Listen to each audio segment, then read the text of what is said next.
नमस्कार. पारिजातक साहित्य समूहाच्या जागतिक कविता दिनानिमित्त तिची कविता या उपक्रमाअंतर्गत मी विठ्ठल बाबूराव घाडी चारकोपेतून सर्व कविवर्य आणि रसिक मान्यवरांना कविता दिनाच्या हार्दिक शुभेच्छा देत कवयित्री नंदिनी काळे यांची कविता सादर करत आहे. कवितेचं शीर्षक आहे माझी कविता. हृदयामधल्या आठवणींना फुलवत जाते माझी कविता. मनात दडल्या अनेक गोष्टी सांगत जाते माझी कविता. निसर्गातल्या धुंद क्षणांशी जुळवून घेते नाते सुंदर. फुलवेलींची मोहकताही तिच्यात दिसते नित्य निरंतर. शब्दामधुनी क्षणप्रेमाचे सजवत जाते माझी कविता.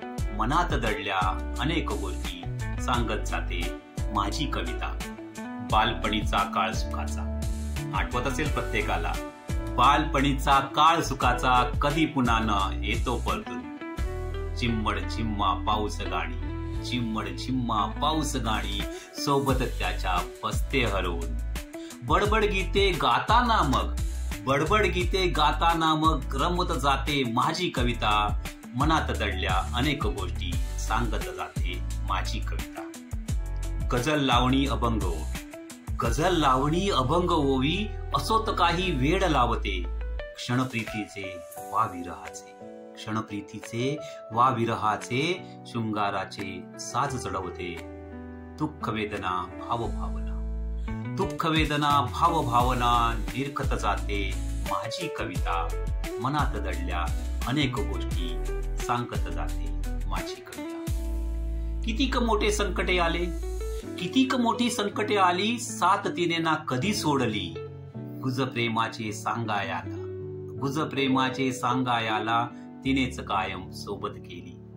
कातळवेळी मन गाभारा उजळत जाते माझी कविता. मनात दडल्या अनेक गोष्टी सांगत जाते माझी कविता. मनात दडल्या अनेक गोष्टी सांगत जाते माझी कविता. कवयित्री नंदिनी काळे यांची कविता सादर करण्याची पारिजात साहित्य समूहाने संधी दिली त्याबद्दल धन्यवाद.